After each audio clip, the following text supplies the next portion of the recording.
Hello, and welcome to the Writers and Illustrators of the Future podcast. This is John Goodwin, your host. This podcast is dedicated to the aspiring writer and artist and will provide inspiration and tips from top professionals in the field. This week's guest is Judith Anderle, who along with her husband, Michael, has built an indie publishing empire and created the 20 Books to 50K annual conference. I'm very happy to have her as a guest as we will be discussing a topic not covered before in the 3 years of this podcast: publishing contracts and publishing rights. Welcome, Judith. Oh, thank you. Thank you, John. Thank you for having me. Yeah. So, like I said, I've not touched upon this subject, although there's been a lot of interest in it, and there's a lot of horror stories connected with it. So this will be kind of like a publishing 101 type overview of publishing contracts and rights. So when I did the interview with Michael, your husband, he deferred discussion of anything contractual and rights related to you. He said, no, that's Judith here. So your team, you've got the 20 Books to 50K, and you also have the LMBPN Disruptive Imagination Publishing House. How'd that come to be, and how did you divvy up your responsibilities? Yeah, well, thank you for asking. First of all, just a quick background on myself so that the audience gets a feel for why me, right? I was born in Central America, but grew up in Hollywood, California. Went to Hollywood High, down the street from all of you guys. And about a block away from me. Exactly. Yes. Yeah. I would walk up and down, go to lunch in Highland and everything. So, throughout my aspirations and growing up, I always wanted to work in international business. So that was always my goal, either that or pediatrician, but I didn't have the vocation or the discipline for the studies. And so I went into international business. And so all of my career has been towards the global side of any business, mainly in the medical device pharma world.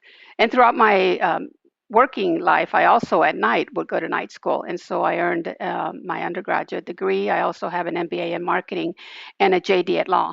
And so all of that combined really provided for an opportunity when, after 20 plus years in the medical device pharma world, I was working with Novartis, doing really well. I was searching for something else.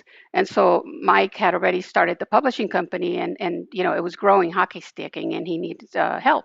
So he asked that I join the company, and after what he likes to say, about a year of courting his wife to join the company, I finally acquiesced and joined the company. And since then, I can tell you that with all of my degrees and all of the education, the legal side of it and everything that I know has been through really working with LMBPN. So a lot of the conversation that you and I are going to have right now, answering any questions, comes from that experience. And my education wouldn't be worth anything if I didn't put out a disclaimer that this conversation is obviously, it's not meant to replace any legal advice. Anybody seeking legal advice really should speak to their own counsel. So this is just information only, and again, it's firsthand experience, not necessarily from legal standard or the law itself. Right. Okay. Well, thank you for that.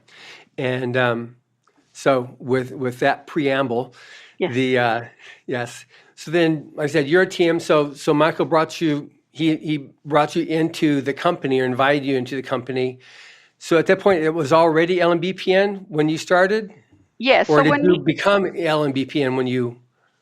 Because he talked about how he was doing it because it was fashion. That was like your had a bent going in the direction towards fashion, which obviously isn't what resulted, except for in his principal character in the Cartherian Gambit, where fashion played a role. So now I understand where that came from. Yes. But otherwise. So backtrack a little bit. I was in my career working internationally. I always traveled. And so I would be out of the house, traveling at different trade shows. And Mike would stay home with the kids, with the boys. And so, he had a successful marketing company, digital marketing, because that's his experience. He's got IT technical background. But in my absence, he also then would have spare time to think about what else he wanted to do. And so he took out, I believe, dusted out an old transcript that he had, and he started working on it. And so by the time I found out that he was publishing, he had already published 3 books. And during that time, I also was looking for something else fun to do. And so I set up a little styling website. It was called LNBPN, which was really for the fashion industries and capitals of the world: London, Barcelona, Madrid, New York, and Paris. And so put the letters as an acronym. Come to find out, he took those letters and then he implemented them into the publishing company. And when he and I started talking about it, given my marketing background, we started talking about the logo design, what the company really meant, and what would be easier for people to remember. And so that's where the transposing of the letters came on an alphabetical order. But more importantly, it was the logo and the disruptive imagination really speaks just to the aspiration of the company of being global, being at the forefront, in particular in this case at the publishing company. And since I joined the company, then I started taking my experience in marketing and setting up the brand equity, because at that time it was Michael Anderle, the author, but LMBPN, was kind of like up in the background. And so we decided strategically to focus on the company itself and develop the company brand so then other people would either be interested in reading about it, or also, it turns out collaborators wanting to join the company. And then afterwards, we would pivot and then focus on Michael Anderle, the author. And so since then, we've been fortunate enough to be able to establish the brand, and it's become well known in the community as to what it relays, which is really a disruption of the process, the way things are done, right? Because in the beginning, Mike was told, and I'm sure he told you during his discussion with you, that he was told that the way he was doing it wasn't right, and that vampires don't go to outer space, and blah blah blah. And so everything that he was told he couldn't do, he's done and has become successful at it. And so that's why we felt that at the ethos and at the core, other than giving back, and in addition to giving back, being disruptive, not just for disruptive sake, but to innovate, was really at the core of who we were. And that's where LMBPN came about. London, Madrid, Barcelona, Paris, New York, and with disruptive imagination at the core of everything that we do. Wow, that's amazing. So then he's obviously got creative. Are you also on the creative side of writing, or you handle the legal and the corporate aspect of it? Yeah, I am creative per se, I guess, by nature. I don't mean to invalidate like that. No. Yeah, no. But to preface it, to say that my creative nature ends at being a visual person. So I watch a lot of movies, TV shows, and I love fashion, but that's the end of it. When it comes to writing itself, I just do not have a creative bone. Although, I can, when I read some of the stories, obviously, follow through. I'm able to, I guess, be able to tell what really resonates as a reader. But other than that, that's the extent of it. He did try, by the way, I don't know if he remembers, he did try to get me to think that I was going to be an author, and I shut him down. I said, no, that's not going to happen. We didn't talk about that, but we did talk about the exercise of you asking what shoes does he like. Oh, yes. Okay. So what was happening again? I didn't know until the third book that he was publishing. I was home one night and I see him and I look at him and we were in bed. I was watching a TV show and I see him typing away, and just typing and typing. I said, "What are you doing?" And he said, "Oh, I'm just writing my book." And I thought, "Your book? What do you mean?" And so then he starts explaining it. So I said, "Oh, that's nice." And so then he would ask me different questions, but I really didn't delve into why. And he would ask me, "What would somebody wear, if they were doing whatever?" And I said, "Oh, and I would talk about Hermes and the different bags that they have. And then I would talk about the Kelly bag. I would talk about the Louboutin shoes, just because that was my love of fashion, but never putting the two and two together."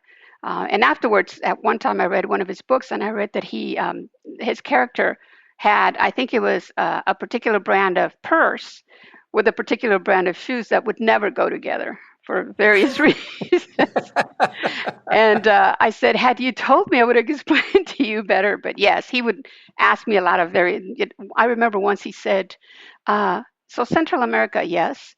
How do you get to Panama if you're like in, whatever?" I said, "Oh," and then I start delineating, how you would get there. Well, one of his books talks about his character and how she got from point A to point B, and that's when I realized he was asking a lot of questions, but I never put the two and two together until afterwards. Yeah, no, they're very fun stories, as you no doubt have come to realize. Yes. So on the subject then of rights and contracts, there's horror stories connected with it, and there's people that want to get started and they feel like, okay, just a handshake is all you need, which you rapidly disabused Michael of. But in terms of like the basics of how to get started in rights and contracts, what are some basic do's? Then we'll get into some of the don'ts and pitfalls and stuff. Sure. I think, and it's understandably so. Contracts can be, if you just think about them in the abstract, right? It's like that elephant over there. Who wants to take on the elephant? But like anything else, taking on the elephant, it takes, one bite at a time.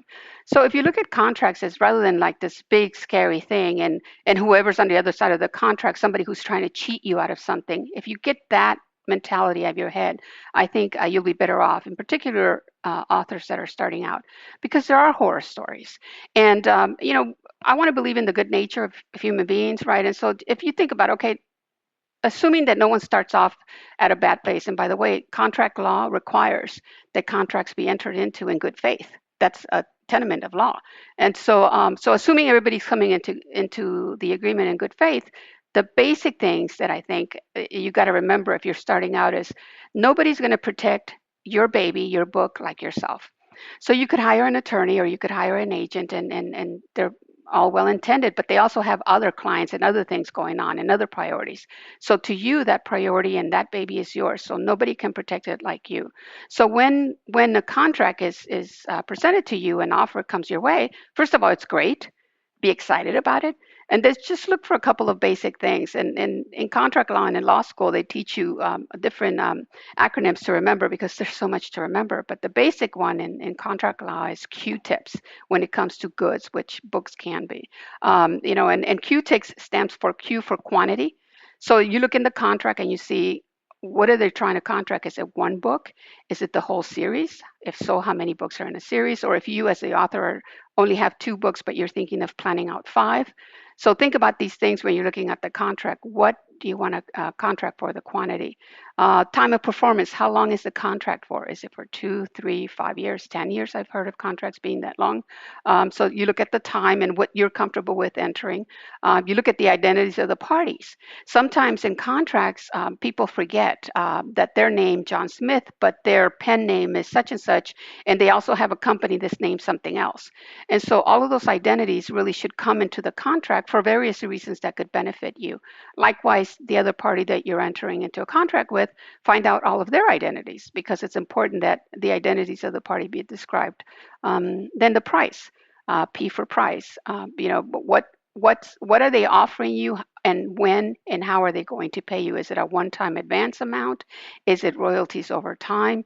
I know that in contracts, in particular overseas, there are scales, whether the book is physical because of the pricing versus digital. So all of these things are things that you just look at and make sure that they're spelled out in the agreement that you're entering into. And lastly, S under the Q-tips acronym for subject matter is, what is the overall thing that you're contracting? Is it just the book? Is it the ebook? Is it the ebook and the physical book? Is it the audiobook? Is it eventually derivatives, such as movies, merchandising? So just what is the contract speaking about? And I hope not to overwhelm anybody, but if you just keep these basic Q-tips items in mind, I think overall you would do well in making sure that you understand what is being offered to you for your book. And then obviously you would have attorneys or agents or anybody else helping you to expand it. Okay, so that's a good initial starting volley there of things to look Yeah. at then. So Q-tips is like the key basics. Yes. So there's some common misconceptions which you touched upon a little bit on negotiating or getting a contract. And so I guess if you've heard nothing but horror stories to begin with, or heard horror stories that scare you away, then you're going to be having your forefront of your mind the misconception and just anticipating whoever you work with is going to try to rip you off. Right. And that's not a correct way to approach it. But what's a way to go? Well, first of all, common misconceptions you've run into, because with the 20 bucks to 50K, which is I think mostly the business side of writing that Correct. that you address there. So what are some common questions you get on that are just mostly the misconceptions on publishing contracts? I think one of the main ones that we've learned actually ourselves through the business side is there's a difference between copyright ownership and the revenue share that you get and the potential for revenue. And sometimes authors think that it's the same thing and it's not. And so I've heard people tell me, well, I'm not giving up my copyright and so I'm not entering into a contract. And I'm thinking, okay, well, what was the revenue share that they were offering you? Because if you're being offered in particular if it's a nice amount, right, depending on how you value it. Are you going to pass up on an opportunity because, you're saying, I want the copyright and maintain the copyright? Or are you willing to think about copyright as separate from revenue, in which case you can always look at the copyright, which means the ownership of the content itself, and see if you can negotiate the rights that the individual buying would have versus the rights that you keep. And then you think about the revenue side being perpetual. How much am I going to get over the life of the item? So sometimes it's convoluted. So copyright does not necessarily mean the revenue percentage that you're going to get or the length of the revenue itself. Right. So now with the intellectual property, with the IP itself, then you've got the contract for the copyright, but you've also got the copyright, the rights for, like you said, the print book. You can even break print down into hardcover, trade paperback, and mass market. There's also the audiobook, there's the ebook. So is it common that each one will be its own contract, or is it more common that you're going to have your print and your ebook and all the three formats of print, and then the ebook is one contract and the audiobook is another contract? Because there's a lot of times it's farmed out, it's somebody else that does that. So ideally, it would be best to spell out how you want those rights attributed to you in one contract. Yes, you could have separate contracts, one for audio, one for film, but frankly, I think, and again, this is only speaking from experience, and I'm looking at the publishing side.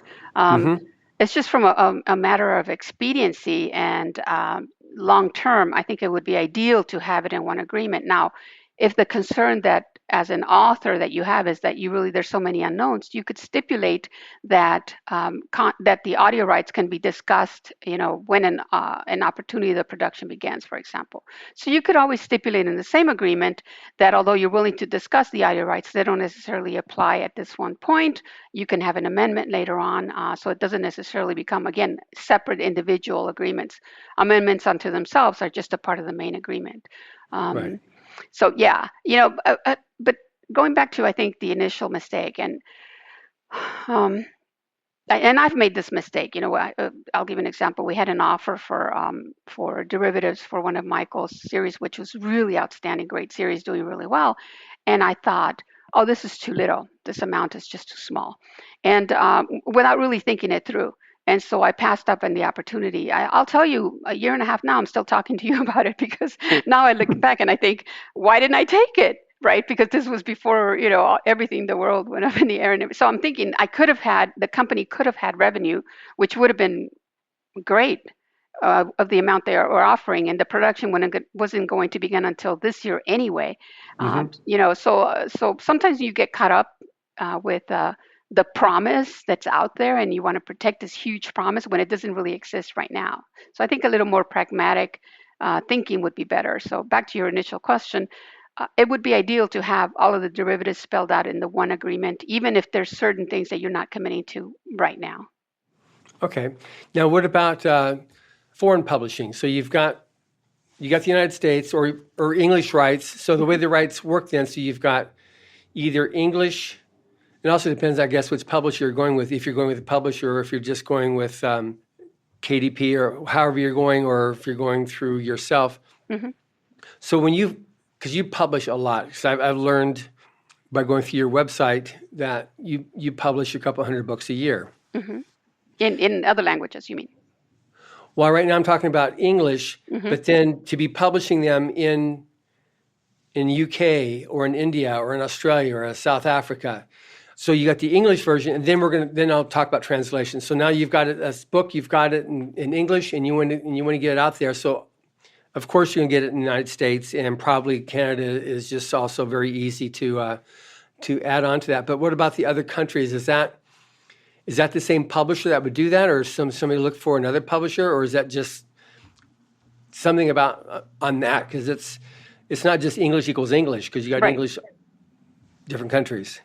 Well, English is the same, right? Irrespective. I think the question relates to the geographical components. Correct. Okay. Of the English translation, yeah. Right. Of the original, right? That right. I haven't heard of a case.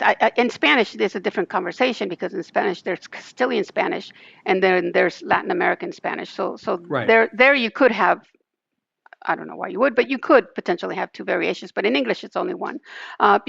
So whether you're indie, so if you're independent and you're putting your book out to the world and you're putting it through Amazon, for example, it's digital, so it goes everywhere where Amazon goes.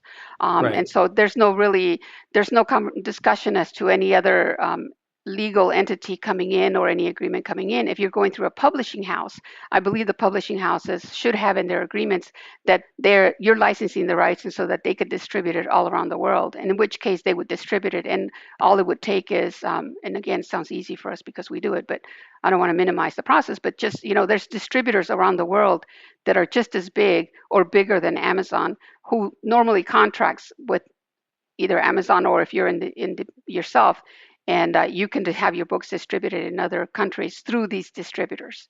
As a one-person show, or frankly, even for us, it's easier for us to keep it Amazon exclusive. And again, I don't, there's a whole conversation as to exclusive, Right. non-exclusive, and all that. But just in general, for us, it's easier to keep it in one portal, even though we know that outside of the U.S., Amazon is not the largest entity to distribute books.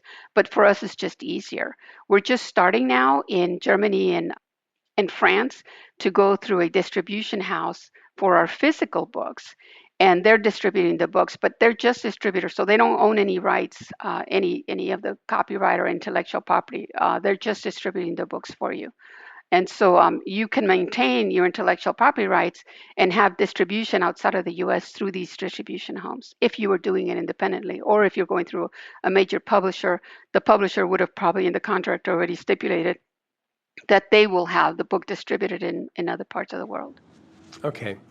So I got it on that, and that obviously it's very easy if you just decide, okay, I'm Amazon only, then that's one signature fits all.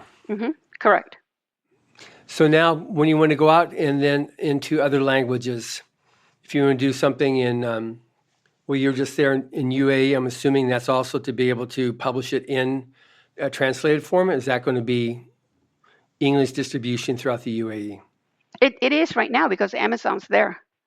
So I believe they just entered last year, and so we know our books are being distributed, in English Yeah. in the UAE and wherever Amazon is present. Long term, we are looking at opportunities to both translate into Arabic and then have authors who are local authors who have great stories, by the way, because as you know, the part of the region has ancient history that we can't even come close to because we're newbies, right?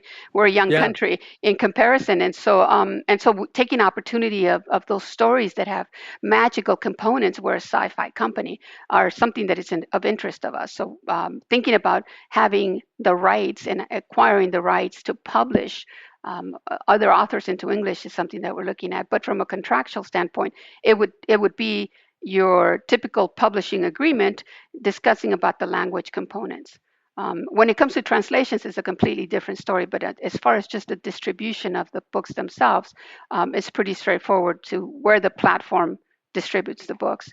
I believe Ingram, as a matter of fact, Ingram entered into an agreement with the Sharjah publishing company, publishing office, and so, publishing city, still getting used to all the names, and where the physical books will be distributed as well from some of the companies that are up to now available through ebook. I get it. So now for someone he's got his book and he's seen to the publication in English, but now he wants to be able to also sell it because it's been successful. And how would he go about now? I want to also have it in Spanish. I want to have it in French. I want to have it in Italian, Portuguese, what other language. How would they go about that? So it depends on how much heavy lifting he or she wants to do, right? Just like in the beginning of the first book, do you want to be indie or do you want to have a publishing company take over? There's benefits and negatives to both. Same thing in translations. If you have a wide fan base, like Michael did, for example, you can have fans who speak the foreign language, who are native speakers, who would love to translate your books. And if those fans are in the publishing industry themselves, for example, they already published newspapers or whatever, then that's an ideal situation. And that's what occurred with us. All of our translations are really people who were fans. In our case, in Germany, it was a gentleman who had a publishing company for newspapers. He published newspapers through the hotels. He would have translated content and publish it through the hotels and then through also cruise ships.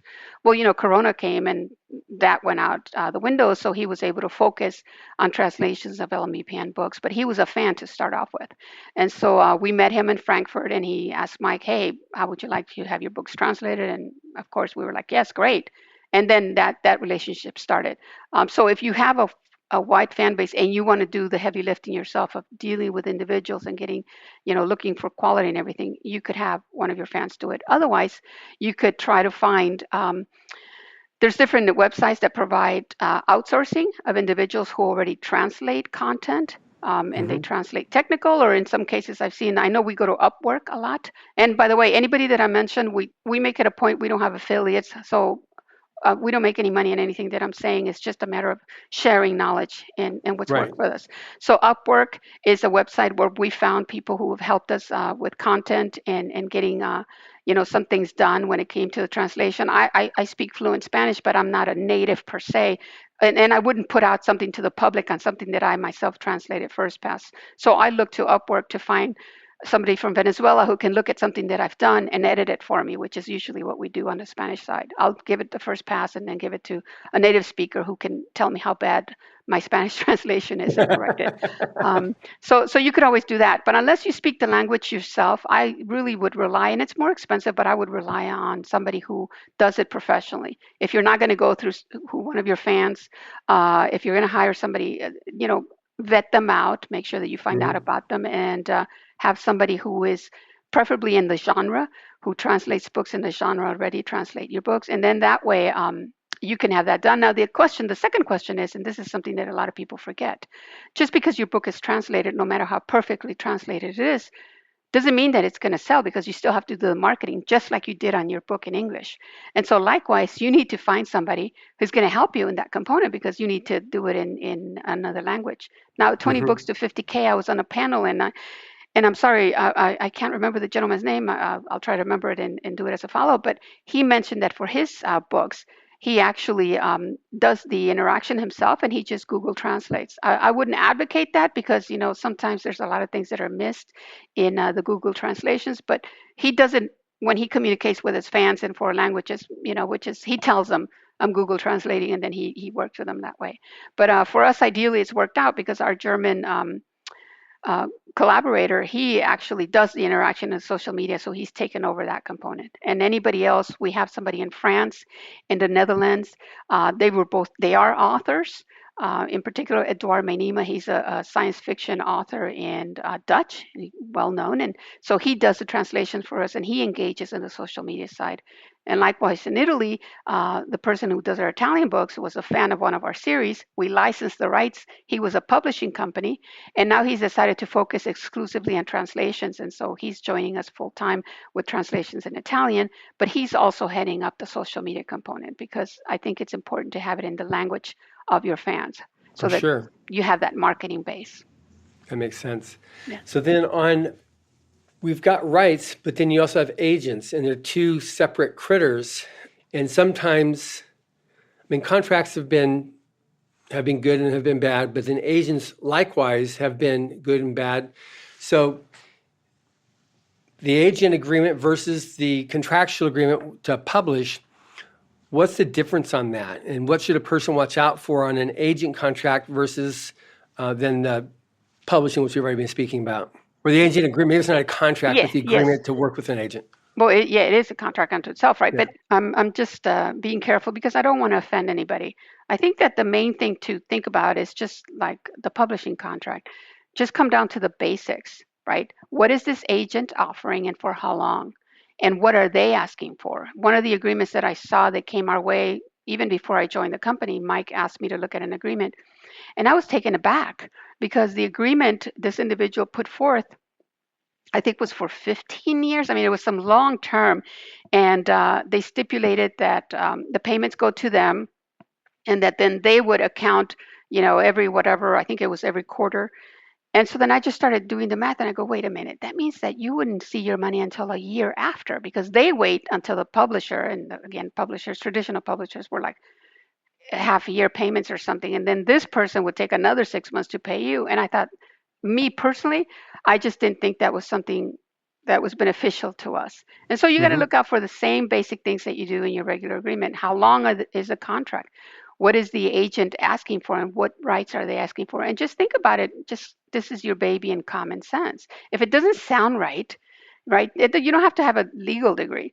If it just doesn't make any sense, then push back and say, this doesn't make any sense. Why would I give you all of my, one of the agreements was that we would sign up and they would have rights to all of the books under LMBPN.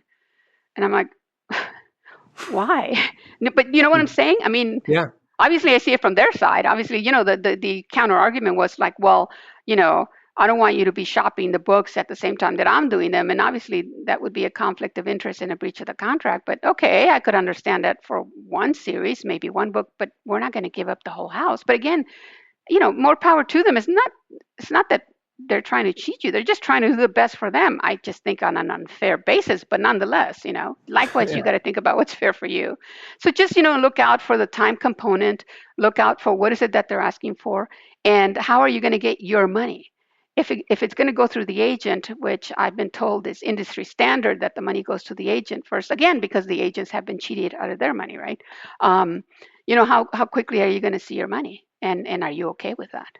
And then lastly, of course, negotiating the rate. How much do they want versus how much you want to, part with the percentage that you get. Yeah, I've had various terms, 15, 20, 25% for the agent. Now, what if an agent says, okay, in order to represent you, you need to give me $5,000 up front? Yeah. Okay, that's what they want. you know, Yeah. I mean, anybody can ask, right?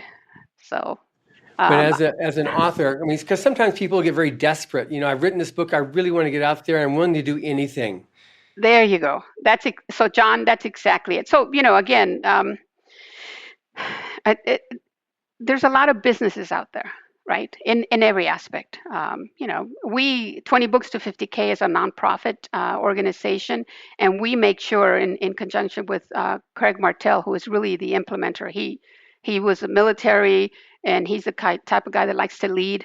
He likes to be in control, and so he loves controlling the meeting and the aspects of it, and he does a tremendous job of it.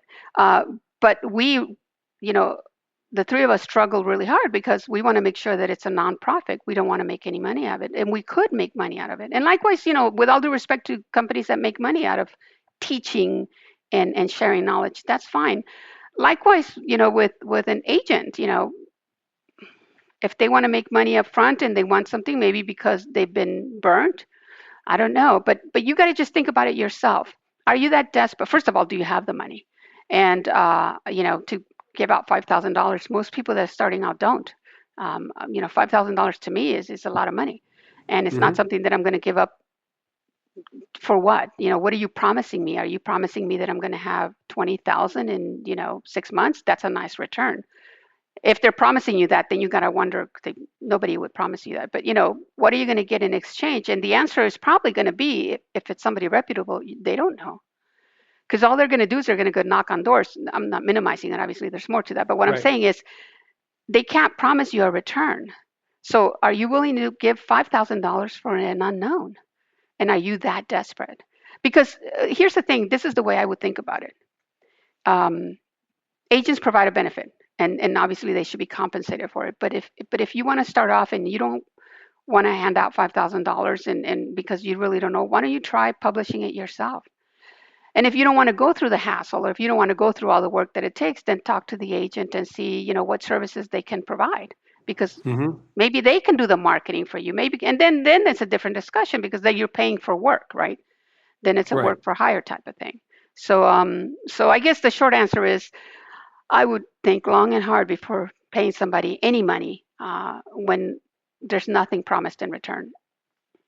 Now, that makes sense. So, like when Michael started with his publishing, he went straight to KDP. Yes. So that way there, that bypasses that whole thing because there's no upfront money. It's just how well are you at marketing yourself to get your your book in front of somebody and to create that wave that results in more sales. And then the better you do with Amazon, then the better Amazon's going to do to put it in more eyeballs to grow it that way. Yes, and it's a matter of effort because if you think, and again, Mike had the benefit of having the marketing background and the digital background. So if you don't have that background, that doesn't mean you can't do it. I believe KDP has a lot of resources, and Yeah. again, this is not a commercial for KDP, but just know Apple, if you want to publish through Apple, anybody you want to publish through has a lot of resources. Kobo has resources on doing things yourself and how to market yourself and how to. So if you're willing to put in the work, you can do it yourself and publish it initially. Now, if afterwards, or if you just say, I just don't want to do it, I can't, and that's fine. I just want to focus on writing, then hire the people. And that's when I go back to that conversation about the agent. If it's a marketing assistance they're going to give you, if they actually are going to promote and do the different things, upload your books and all of that stuff, then that's a work for hire conversation that you can hire somebody to do all that. But you can also do it yourself if you're willing to put in the time. Okay, that helps a lot. So now what about illustration artists, cover artists, people that do illustrations for inside a book? Is it the same rules, or are there any other do's and don'ts with respect to that? Because I know you, from what Michael said, you've got he's like 7 go-to artists that do your covers there because you have so many books that you put out there. Any particular advice or discussion on artists? So the conversation as it relates to artists is you're speaking to another artist, right? You're the artist who wrote the book, and now you're speaking to an artist who's going to create pictures. Both of you want intellectual property rights, right? You both want to own your output. So most likely the thing that you got to consider, and when you're speaking to somebody who's doing your cover art, is who owns what. Understand what they're asking, and are you okay with it? So if they come back and say, look, I'll do the cover and everything, but I own everything. That means that if you happen to get an audio agreement for your book and the company wants to use the cover, they wouldn't come to you as the author. They would actually go to the cover creator because that person maintained the rights. So you just got to look out for these things. Who's maintaining what right. There's no right or wrong. Obviously, I have a particular view as from our standpoint, right, what we want to protect. But there's really no right or wrong. It's a matter of who you're working with, how good are they, and then what rights do they want to keep and to what extent. Other than that, it's usually a work for hire, and so it's an hourly rate. So you don't have to worry about anything about employment or anything like that.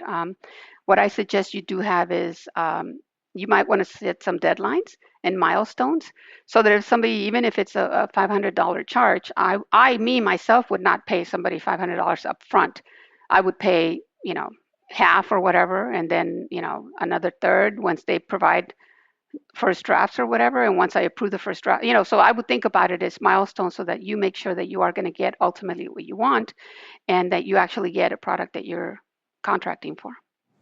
Okay, good. And so I'm a writer, I'm an artist. I've moved forward. I was a little bit premature in my decision to sign up here on this thing here, so now I'm stuck. Is there any way to be able to unstick from a bad deal? Wow. What a loaded question. First of all, is it really a bad deal? Is it really? I don't know. There's never. Well, you find out you start because you're so desperate. You're so desperate, Yeah. so I'll do anything. So you sign something and you find out when someone looks at it and it says, "What'd you just do? You're not going to see any money for 5 years, Yes. and they own all the rights, and you can't do anything else with this until the 5 years is up." Yeah. That's so that's why, right? The first thing that I got to deliver is remember Q-tips. And look for those items. So now I didn't learn about Q-tips until after I signed my contract. Yeah, exactly. You went ahead and signed it. I didn't listen to Judith until I signed my contract. And by the way, and when you go through your contract, you're going to find all these things. Hey, this is how long it's the time. This is the quantity. This is the item. So think of it. Put yourself in the shoes of the other individual. It usually, again, depends on who the bad contract is with, right? Is it with a large publishing house? Is it with a small publishing company? Sometimes the publishing companies are small. Might want to get out of the contract for a value for an amount. So just think about what the other entity wants and start talking to them. and say, look, I think that 10 years is a long time. You've had the book for 2 years. It's not doing anything under your, wheelhouse. And I really want to put a lot of effort into marketing it. Would you consider giving me my rights back? That's what I would start off with. The most likely answer would be probably no, right? Because, for whatever reason. And then you start thinking about, okay, well, what would it be worth for you to give me my rights? And you never know. Maybe they might do a swap, by the way. Maybe the publishing company might say, okay, we'll give it back to you, but we want 2% revenue, 5% revenue, I don't know, 8% of revenue. And initially you might think that's nuts, but a little bit is better than the whole bad deal that you have, right? So something you might consider, getting the Hmm. rights back and just doing some time of exchange. So just bring it down to the negotiation level. What would it take for me to get my rights back? And again, one of the things at law school they taught us is you really want to stay away from the adversarial. You don't want to go in there thinking, a lot of people think, okay, I have a lawyer and therefore I can sue and go after everybody. Well, okay, you could do that, but the lawyer will end up making a lot of money, and the likelihood that you're going to get what you want is probably nil, except you're going to get a lot of headaches.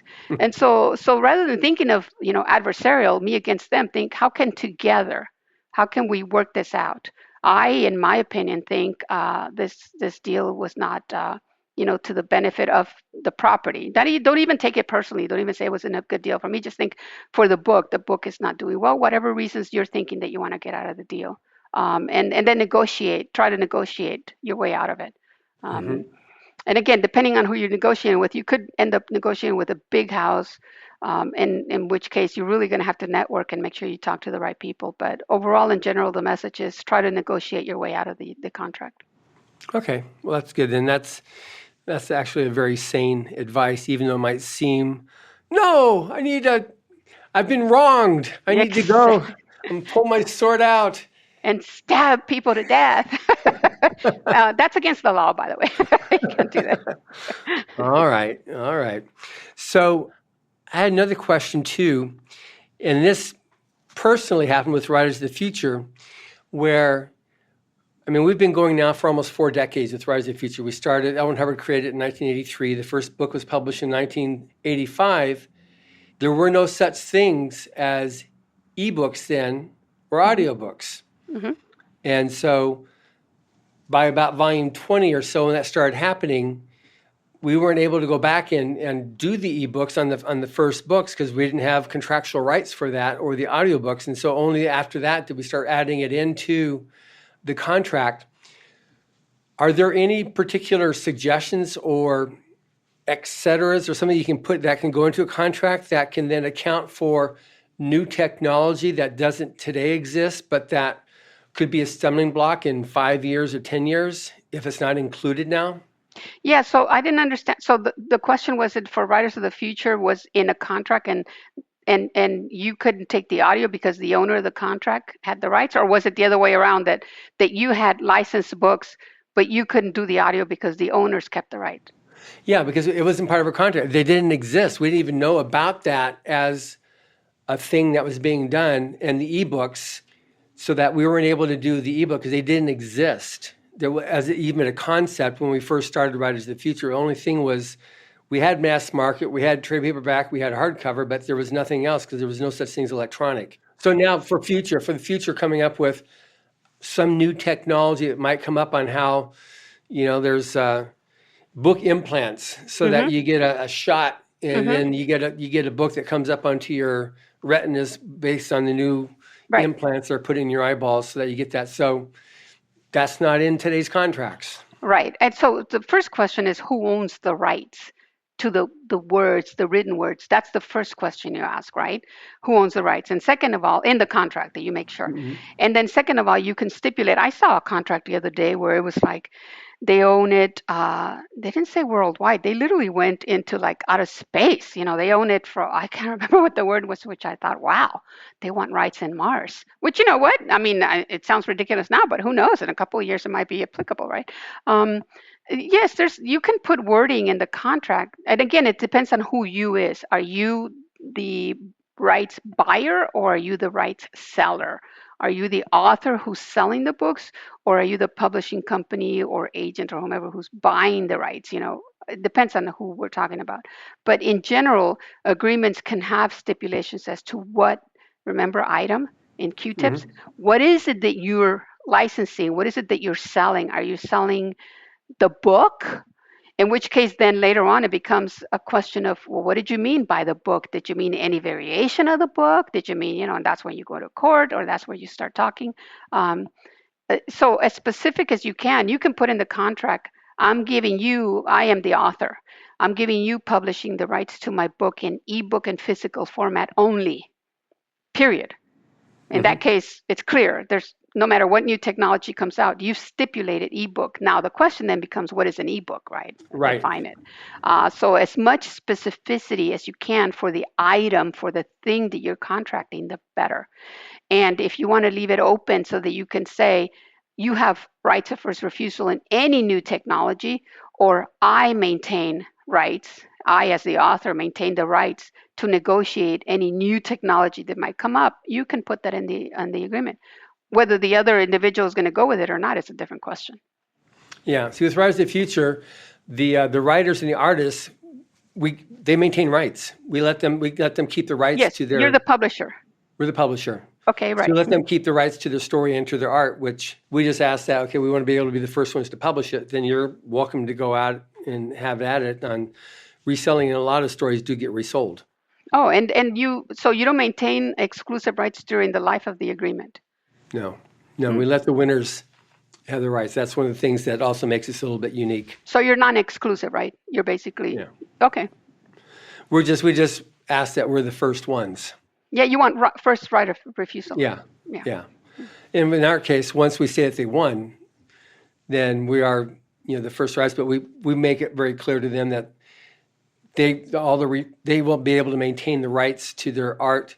Even when they submit something to the contest, they maintain the rights. The rights don't transfer to us until we reject it back. Right.